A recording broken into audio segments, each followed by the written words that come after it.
Day 29. We sped down the interstate in the direction of the other cars that we'd seen pass towards the next small town. Grace had just finished reloading my gun as I drove, with streaks of blood trickling down my shirt and onto the chair. I was still mostly covered in the spray of viscera from the lurker that I'd shot on top of me, but cleaning myself off was second in my mind, behind the need to put a decent amount of distance between us and the horde of creatures that had descended upon the farmhouse that we had taken shelter in. "Look!" I shouted, pointing to a sign on the side of the road. Grace looked at it and asked me what I thought it meant. My hope was that it meant there were other people held up somewhere in the form of a makeshift fortress. However, all the sign said was the word survivors, which left ample room for interpretation. We drove down the road for a few minutes, speculating on what the sign might have meant. And as we got closer to the next turn, the signs became more frequent. As they became more frequent, I started building suspicion towards them. The fog again became denser the closer we got to the town, which to me meant that there was a higher amount of the larger creatures in that town. From what I can tell so far, the creatures are the ones producing the fog. And I thought that more fog would mean more creatures. This next town was slightly bigger than our town, but still small. As we pulled into it, I noticed that the road also had Humvees blocking it at one point, but had since been moved and mostly stripped of parts from what I can tell. As we slowly crept further into town, we followed the signs that had recently began to include arrows on them. I could tell we were getting closer to whatever the signs were leading us to because we were soon surrounded by abandoned vehicles on the side of the road, where it looked as though people had gotten out and walked the rest of the way. There were at least 50, if not 100 cars just left behind. We parked in the driveway of a house that looked like it had definitely seen better days, and sat looking around in silence for a few moments. Something feels off about this. I finally broke the silence as I turned to Grace. "Yeah, I'm not sure I like this either," she replied. "But you need to clean that stuff off of you, and we need to get you bandaged up." I nodded in agreement. We sat for a few more seconds in silence before I broke it again. "I'm gonna search the house real quick, rinse off in the sink, maybe steal some t-shirts or something to make bandages out of. Then I want to inspect whatever's up ahead before we make contact." My focus was really on getting clean and bandaged up, rather than making contact with whatever lay in wait just down the road. I hoped that it was something like a school building that had been fortified with lots of survivors and food and protection, but as we sat listening to the eerie sizzle of the fog, my mind started wandering to the possibilities of there being more nefarious intentions behind the signs. Grace opened the glove box and set her gun on the dash, letting me know that she realized her part was to wait and protect the kids. Bodhi whined as I opened the door and began to get out. I looked back at the vehicle and tried to decide if I should take the bow to be as quiet as possible, but suffer the pain in my shoulder each time I drew it back. Or do I take the pistol and know that any time I had to use it would announce loudly exactly where I was? I decided to take the bow, at least for the first step of this plan. Bodhi whined again as I turned to leave the vehicle, which caused me to turn back around to him. "Do you want to come with me this time, puppy dog?" I said to him. He chuffed in response. "Okay, let's see how you do. Come on," I said as I motioned for him to follow. Grace looked at me with worry, knowing that he tends to run off, and I wasn't grabbing his leash. I looked back at her, confident that he seemed to have a new understanding of all these unusual circumstances. As I crept up to the house, he followed right by my side, head turning, alert for anything that may be off. We walked into the house with ease because the door was already broken. I scanned and searched each room of this single-story ranch house before stopping in the kitchen to use the sink to wash off all the muck I was covered in. I removed my torn and tattered shirt and half-ass washed it before putting it back on wet. Bodhi sat by the door, watching back and forth from me to out into the hall, toward the door. Once I was done washing off, I examined my wounds, and just as I expected, they weren't very deep, and had already stopped bleeding. I went to the only real bedroom I had found in my earlier search of the house, and in the closet I grabbed a couple of shirts to tear into strips and use as makeshift bandages if needed. Bodhi made a soft woof and ran out of the house to the vehicle. I followed him and found him waiting by the door to the SUV. "Good boy," I said to him. "This next part might get crazy, pup. I think you should stay and protect everyone in the car." He woofed, did a few quick wags of his tail, which I took as him agreeing, before opening the door to let him back in. "You look better," Grace said, motioning to the now lack of blood and guts covering me. "Yeah, I feel better too. I'm gonna sneak up ahead and see what I can. I'll be back to get you in a few minutes," I said, in a weak attempt to reassure her. "Or you'll be running back to jump in the car and get us the hell out of here. Same as before. I know the drill." "I love you. Be careful," she said. "I love you, Daddy," Addie yelled from the back seat. "I love you too. I'll make it quick," I said. And with that, I shut the door and ducked behind all the cars as I snuck my way down the road. As I got to the end of the road, I saw an old stone church surrounded by 10-foot-tall fences. It looked like it had been erected using various parts of different fences from around town. There was a large gate in front of the road, and at the top of it was a large chunk of what looked like tin roofing with the word "Salvation" crudely written on it, with a paintbrush, and what I hoped was red paint. "Fuck, there's no way this is going to go well," I muttered under my breath. I tried to stay as hidden as possible as I did a lap around the building, searching for any alternative route in, or at least a better view. After I made a full lap around the building, I looked around and noticed a 2-story house just across the street from the church. That's what I'm talking about. Vantage point. I made my way over to the house. As I snuck inside, I began hearing a strange noise coming from the second floor. It was muffled, but almost sounded like people talking. I found the steps and drew the bow as I began the climb. I made it about halfway up the stairs and realized that it was a voice on a radio coming out to someone who wasn't answering. As I hit the top of the steps, I heard a scream from one of the spider creatures, followed by a shot ringing out and glass breaking. Shit, someone is firing wildly at one of the spiders up here, I thought to myself. I began back down the steps as I thought about finding a different house when I heard from the radio. "What's going on out there?" "Creeper bug got Jim. Don't worry, I got it though." "Okay, find someone to take his post.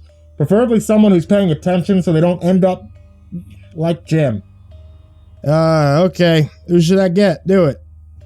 "I don't give a damn, Theo. Grab one of the followers, tell them that this is what the master commands." "Okay, I'll find one." I waited for a few minutes of the radio being silent before I released the tensions on my bow and crept the rest of the way upstairs. I found the room with a man, whose name was apparently Jim, lying dead on the floor along with one of the spider creatures in a broken window. His body was covered in blood with lots of chunks missing, which I assume were bites from the spider.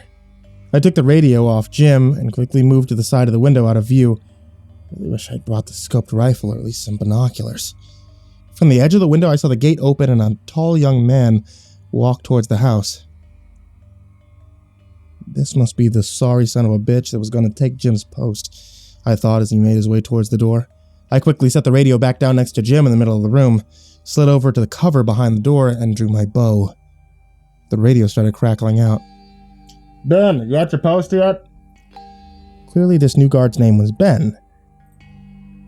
The radio was silent for a few more seconds before repeating. "Ben, you made it upstairs to your post yet? Answer me."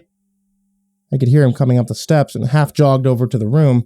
He came in the room when he had gotten halfway to the radio. I called out to him, revealing that I was there. "Hold it right there, Ben," I said, causing him to spin towards me. "Listen, I don't want to hurt you. I just want to know what's going on inside the church. My family and I are looking for some refuge." Well, he began stammering and stepped back. "Well, we, serve safety." He continued stumbling over words, still moving backward step by step. As he stepped back, he rested his heel on the talk button of the radio setting on the floor. Let's go, Ben. What is it? Is it a commune? A safe haven? Survivor colony? A cult? Mass collection of apocalyptic cannibals? What the fuck is in the church, Ben? I shouted at him. He kept glancing at the doorway as he fumbled for words, so I moved over to block it, my bow still trained on him. It's a survivor colony, he finally got out. Are you peaceful? Will we be safe here? I shot back at him. Well, you'll need to talk to... I heard a shot ring out, followed by a second and a third coming from the direction I left Grace and the girls. My grip tightened on the bow and I sneered at Ben. What's going on, Ben? What was that? Spit it out, I yelled. He began again. Just then, I took a blow to the back of the head, causing me to release my arrow. As I fell to the ground and everything around me faded to black, the last thing I saw was my arrow hitting Ben, right at the base of the throat. He collapsed as well and began to very quickly cover the floor around him in a pool of blood as he bled out. Grace watched as I walked away from them to go look ahead at whatever was at the end of the road. At first, they sat in silence as Grace alertly scanned all around the vehicle. Mommy, I want my tablet, Addie said from the back, after about 15 minutes of sitting quietly. What is taking him so long? He should be on his way back by now, Grace thought, as she handed the tablet back to Addie. Just as she thought this, Bodhi began to growl as he stared out the windshield. Grace turned to see 3 men with guns looking through vehicles as they walked. Bodhi barked at the men and they all turned their attention to the SUV. Grace quickly got out the gun and raised aim at the closest man. She began yelling, Who are you? What do you want? Don't worry, man. We're just out here looking for survivors, said the first man. Where's my husband? Grace demanded. We haven't seen anyone else, just you, said the third guy, the one Grace had the gun aimed at. The one furthest back was snickering, and half whispered to the first guy. Yeah, she'd be perfect. What? Grace realized that they never said why they were looking for survivors, just as Bodhi jumped out of the car and began running at the 3 men. The first, furthest back, took a shot at Bodhi but missed, and Bodhi changed directions, running off behind the houses. The shot taken at Bodhi caused Grace to panic, and she fired 2 shots into the man, one hitting him in the stomach and the other in the chest. As the man slumped to the ground, Grace took aim and fired at another of the men, but the gun had jammed. They descended on her, and with a blow to the back of the head, knocked her out. I awoke groggily and unable to move. As I looked around, my eyes widened with fear as I saw that Grace was tied to a chair next to me.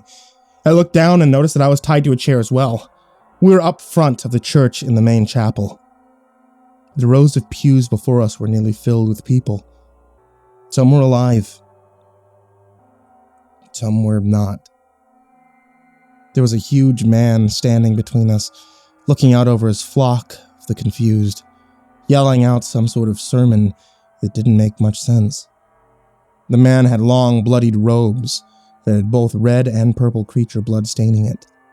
As fastened to the robe were lots of the sharp black splines from the creatures, and he even had the head of one of the lurkers hollowed out and mounted at the top of his hood that he wore over his head. The mantis-style face needles had been pulled out, set in such a way that the man looked like he had antennae on his head. As he spoke, he gestured to us sitting there. As he gestured, I noticed his hands were rough and long and very bony. I have seen the Master, the one who screams inside your mind, and he sleeps.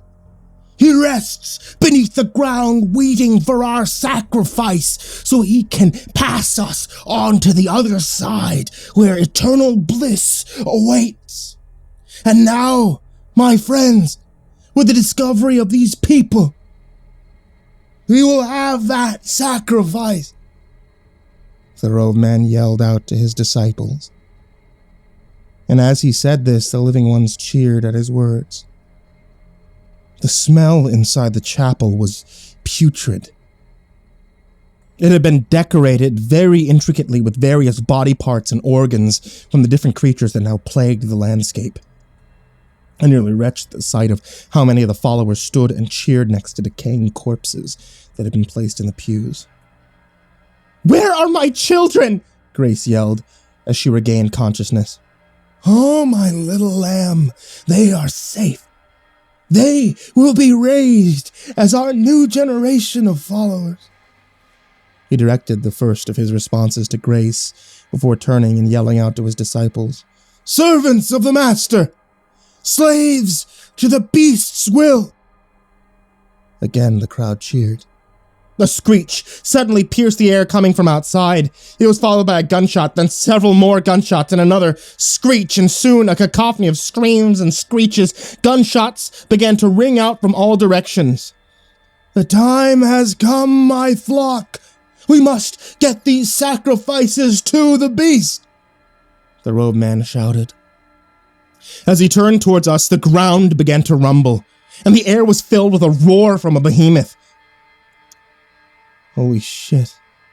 It followed us, I thought to myself.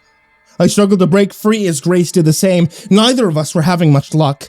The cacophony of sounds caused me to wince as it began to hurt my ears. The robed cultist priest stepped closer to us, and the other robed men came from our sides. They picked up the chairs we were strapped to and began to carry us off, out into the back of the church. A second roar thundered across the sky, just before their behemoth trampled in through the front of the church, causing parts of the building to collapse. Spiders and lurkers poured in behind it, and the armed guards were picking them off very quickly, but not quickly enough. The men carrying us panicked and dropped us. I hit the ground hard, sending pain through my body. As Grace hit the ground, the chair broke, giving her movement in her right arm, and still with the splintered pieces of chair strapped to her arm, she quickly tried to untie her other arm and free her feet. "We praise you, mighty beast. We have sacrifices to your master," the priest yelled to the behemoth as it stepped closer. More and more of the building collapsed with every step the colossal creature made. I watched Grace as she finally got her legs untied. "Good, now me," I yelled to her. "Where are my babies?" Grace yelled just before slamming her wrist into the shoulder of the priest. The jagged and splintered chunk of the chair arm that she still had strapped to her arm pierced his shoulder, disappearing for a second, and came back out covered in blood. Rage filled her eyes, and just as she was about to strike again, the behemoth roared, and she staggered back. Deafening at that short of a distance, the ground shook with the roar. The priest slowly turned and laughed loudly. Just before he spoke, the behemoth chomped down on him, removing the entire top half of his body. His legs swayed for a moment before falling over. Grace suddenly snapped out of her rage and scrambled to untie me. We both got up and ran for the nearest door in the back. As we blasted through it, I looked down the hallway we had just burst into. "Mommy!" I heard Addie yell through tears. I saw someone dragging her by the hand and carrying a car seat with the other, and just then another roar erupted through the air from the monolithic beast, and the ground shook with its immense volume. Grace and I sprinted down the hall after our children as part of the building began falling around us. We pushed into the room, and running at full tilt, the emaciated woman turned around and I jumped, planting both my feet into her chest. She dropped the car seat in Addie's hand, and the impact from my blow slammed her back into the brick wall behind her, and she slumped to the ground, the blow instantly knocking her out or killing her. I'm not sure which, and honestly didn't care. Grace grabbed Addie, and I scooped up the car seat with Izzy in it. We ran out of the room and towards what I hoped was the back door. Guns were still firing, meaning that they were either doing some damage or at least keeping the behemoth at bay.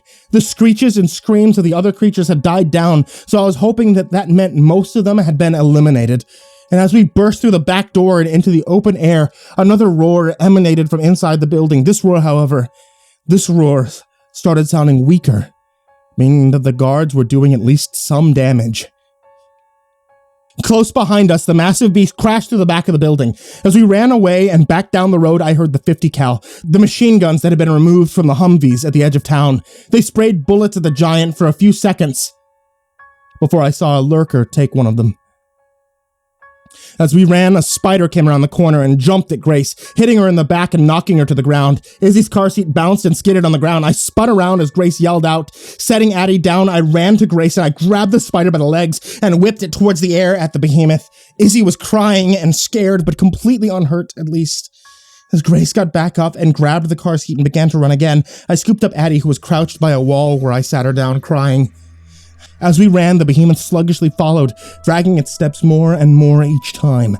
It let out another gargled roar, and lots of purple blood spewed from its throat. We got to the SUV, and as we loaded the girls inside, we noticed that Bodhi had returned to it. He was hiding in the back. I ran to the back of the SUV and I grabbed the rifle and a handful of rounds and I loaded a few rounds and I crouched near the back of the vehicle and aimed for the eyes of that beast.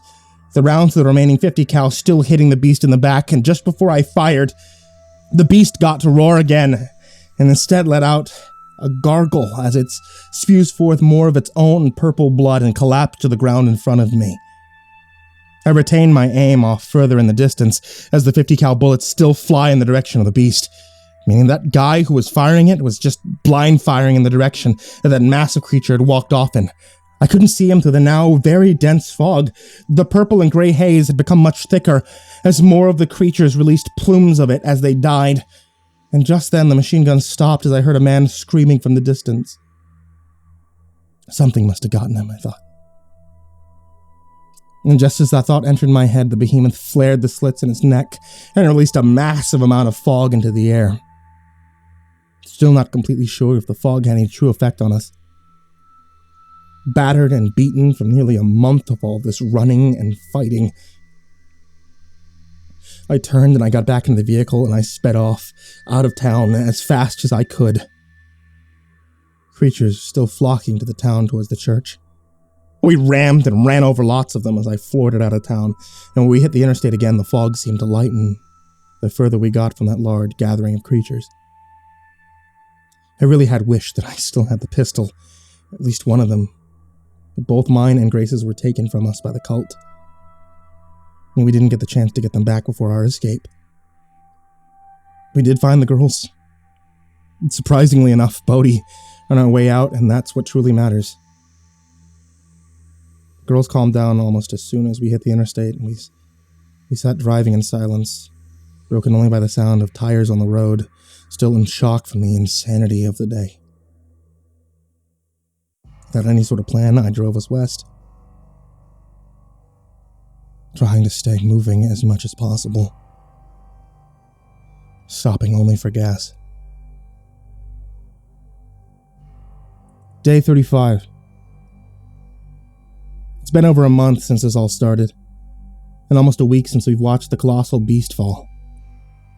The fog's almost completely lifted the further we drive west. I still don't know what started it all, and as most of the world around us is far from the way it used to be, things have calmed way down. I haven't seen any creatures in 2 days now. We stayed at random farmhouses along the way. We just stopped at one for the night. We load a few things into the house for the night. We've been on the lookout for the other true survivors, but haven't found any. This is the new life that we live now. It's lonely. It's hard. Spending every day feeling like you're on the run from something that's no longer around anymore. The days seem insanely long in this new existence. I almost wish the creatures were still around, just for a little conflict from day to day. That being said, we're all safe. It's been really nice not needing to deal with all the hassle. There's still so many things that I didn't know, I didn't understand. So many questions remaining about what had thrust into this new world. Questions like what had caused it all this in the first place. Where was everyone? And did killing the behemoth truly cause it all to end, or did it just happen to coincide with something else? Something that happened around the world. I still never found out what the fog truly did. So many questions remain in my mind, but I guess like they say, don't look a gift horse in the mouth, right? Day 56. I woke up this morning again to Addie asking for breakfast. As I began to search the house for something to feed her, food is getting more and more scarce in this now barren and lonely landscape, I glanced out the window, and fear rose in my throat, and my hands began to tremble as I called out to Grace. "Grace, grab Izzy and get down here quick!"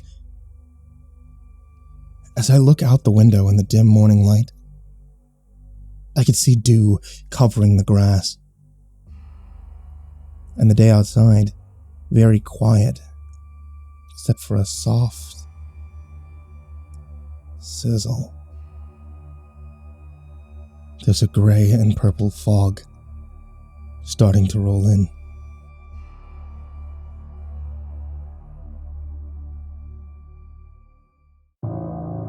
Hey there kids, it's me, MrCreepyPasta, and I wanted to tell you thank you for watching tonight's video, or listening to tonight's podcast. You can find MrCreepyPasta Storytime on any kind of podcasting platform if you're watching on YouTube, and if you're listening to the podcast already, you can find MrCreepyPasta on YouTube. A huge thank you to all you guys who show support by subscribing to the channel, or following the podcast and coming back episode by episode. I really appreciate that, and I really want to tell you all thank you for what you've done. If you always want to find more from me, you can on Instagram at Billy the Skeleton. That's me, Billy the Skeleton, all one word. That's the only MrCreepyPasta account there. And on Twitter at MrCreepyPasta, then the number 0.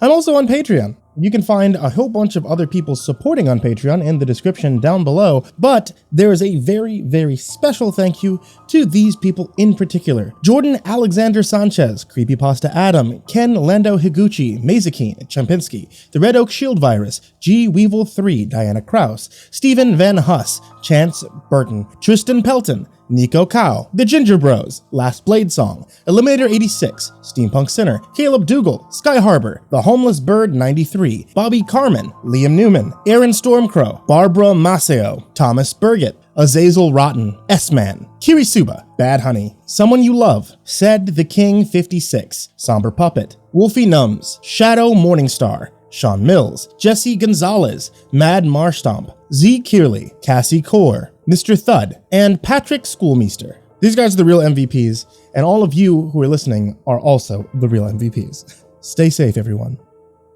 and sweet dreams.